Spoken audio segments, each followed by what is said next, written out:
اللہ تبارک و تعالی نے یہ ارشاد فرما دیا ہے کہ تم اپنے آپ کو بھی دوزخ کی آگ سے بچانے کی کوشش کرو اور اپنی اولاد کی اسلامی اصولوں کے مطابق اس طرح تربیت کرو کہ وہ اس آگ سے بچ جائیں جس کا ایندھن پتھر اور انسان ہے، اور جس پر محافظ ایسے فرشتے ہیں جو نہ کمزور ہیں اور نہ اللہ تعالیٰ کے احکام کی نافرمانی کرتے ہیں۔ اللہ تعالیٰ کے بندے اس شدید ترین آگ سے اتنا ڈرتے ہیں کہ جب اس کا ذکر کیا جاتا ہے تو ان پر لرزہ طاری ہو جاتا ہے اور وہ تھر تھر کانپنے لگتے ہیں اور اللہ تعالیٰ سے اس کی پناہ مانگتے ہیں۔ اس سلسلہ میں حضرت یحییٰ کا واقعہ بڑا دلچسپ ہے۔ حضرت یحییٰ علیہ السلام حضرت زکریا علیہ السلام کے صاحبزادے تھے جو حضرت ہارون علیہ السلام کی اولاد میں سے تھے۔ ان کے ذمے بیت المقدس میں مذہبی رسومات کو ادا کرنا تھا۔ آپ حضرت مریم کی خالہ عائشہ کے شوہر تھے۔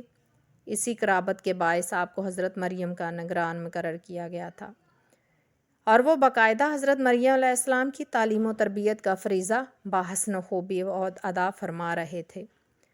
آپ اس اجرا کی نگرانی کیا کرتے تھے جس میں حضرت مریم علیہ السلام اللہ تعالیٰ کی عبادت کیا کرتی تھیں۔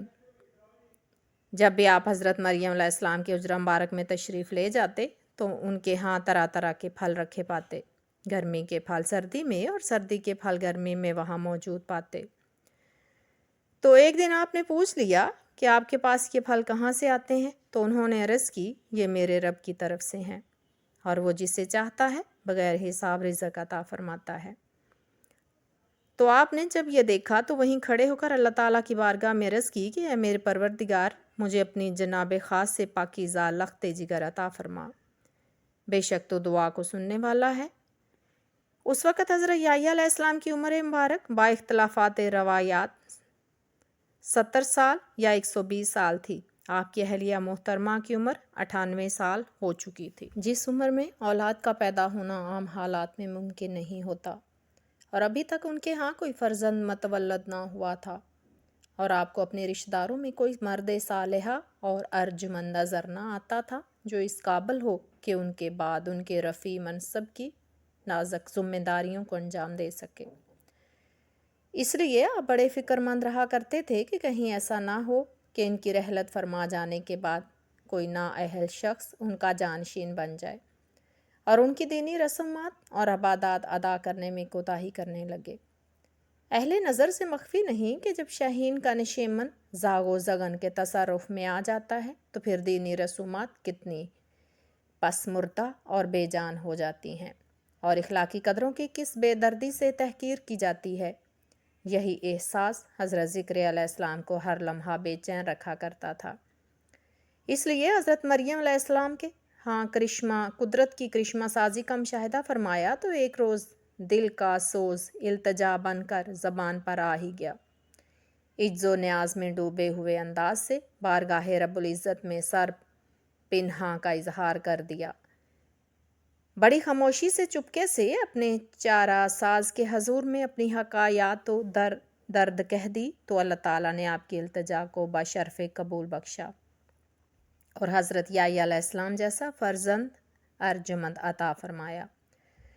اور حضرت یحییٰ علیہ السلام کی یہ حالت اور کیفیت تھی کہ جب آپ وہ آیات سنتے جن میں جہنم اور دوزخ کی آیات کی وعید سنائی گئی ہے تو آپ پر عجیب و غریب کیفیت طاری ہو جاتی۔ آپ کے بچپنے کا یہ عالم تھا اور حضرت زکریا علیہ السلام آپ کے والد محترم اپنا فرض منصبی ادا کرتے ہوئے لوگوں کو واعظ و نصیحت فرمایا کرتے تھے، تو جب آپ واعظ فرمانے کے لیے تشریف فرما ہوتے تو آپ دائیں بائیں توجہ فرماتے اور دیکھتے کہ کیا ان کے فرزند حضرت یحییٰ علیہ السلام موجود تو نہیں۔ اگر آپ انہیں نہ دیکھتے تو آپ وہ آیات ذکر فرماتے جن میں اللہ تعالیٰ نے عذاب کی وعید سنائی ہے، اور اگر آپ انہیں دیکھ لیتے تو اپنا لخت جگر پر شفقت و رحمت کی وجہ سے آیات عذاب ذکر نہ فرماتے، کیونکہ ان کے صاحبزادے ان کے سننے کتاب نہیں رکھتے تھے۔ ایک دن آواز فرمانے کے لیے تشریف فرما ہوئے حسب معمول ادھر ادھر دیکھا، کثرت ہجوم کی وجہ سے اپنے لخت جگر کو نہ دیکھ سکے، اور حضرت یحییٰ علیہ السلام بھی اپنے سر کو اپنی چادر میں لپیٹ کر لوگوں کے درمیان تشریف فرما تھے۔ تو حضرت زکریا علیہ السلام نے اشک بار آنکھوں سے دوزخ کی آیات کا ذکر کیا اور کہا کہ مجھے جبریل نے آ کر خبر دی ہے کہ جہنم میں ایک پہاڑ ہے جسے سکران کہا جاتا ہے۔ اس کے نیچے ایک وادی ہے جس کا نام غضبان ہے اور وہ رحمان کے غضب سے پیدا کی گئی ہے۔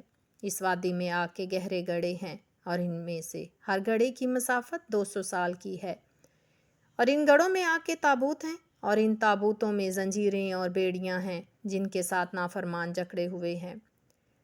تو حضرت یحییٰ علیہ السلام نے جب یہ سنا تو وہ تیزی کے ساتھ اٹھے اور مجمع سے باہر نکل گئے، اور وہ یہ پکار پکار کر کہہ رہے تھے کہ سکرات سے اللہ کی پناہ اور غضبان سے اللہ کی پناہ۔ تو حضرت زکریا علیہ السلام اور ان کی زوجہ محترمہ فوراً اٹھ کر کھڑے ہو گئے اور اپنے صاحبزادے کی تلاش میں نکلے۔ تلاش بس یار کے باوجود اسے نہ پایا تو انہوں نے وہاں ایک چرواہے کو دیکھا اور اس سے پوچھا، کیا تو نے ایسا نوجوان دیکھا ہے؟ تو اس نے عرض کی کہ شاید کہ تم دونوں یحییٰ علیہ السلام کی تلاش میں ہو۔ تو انہوں نے ہاں میں جواب دیا۔ تو اس چرواہے نے کہا، میں نے انہیں ایک پوشیدہ جگہ میں یہ کہتے ہوئے سنا ہے کہ میں اس وقت تک نہ کھانا چکھوں گا اور نہ پانی پیوں گا جب تک کہ میں یہ نہ دیکھ لوں کہ میرا ٹھکانہ جنت میں ہے یا جہنم میں۔ تو ان دونوں نے اپنے بیٹے کو دیکھا جو آواز بلند وہی کلمات دہرا رہے تھے۔ تو آپ کی والدہ نے انہیں کہا کہ اے میرے بیٹے، میں تمہیں اس حق کا واسطہ دیتی ہوں جو میں نے تجھے اپنے بطن میں اٹھائے رکھا اور تجھے اپنا دودھ پلایا۔ اب ہماری طرح تشریف لائیں اور ہمارے ساتھ اپنے گھر چلیں۔ اور وہ یہ سن کر تشریف لائے اور اپنی والدہ اور والد کے ساتھ گھر کی طرف چل پڑے۔ تو انہیں ان کے والد نے فرمایا کہ تیرے ساتھ ایک ضروری کام ہے، اور اپنی یہ گودڑی اتار دی اور یہ چیز پہن لیں۔ تو حضرت یحییٰ علیہ السلام نے اپنے والد کے حکم کے مطابق اسی طرح کیا۔ تو ان کی مسور کا شوربہ پکایا اور اپنے بیٹے کو کھلایا۔ تو انہیں نیند نے آ لیا، وہ سو گئے۔ تو عالم نیند میں انہیں غیبی آواز نے چوکنا کر دیا کہ اے یحییٰ، تو نے اس دنیا میں میرے گھر سے بہتر گھر پا لیا اور میرے پڑوس سے بہتر پڑوس حاصل کر لیا۔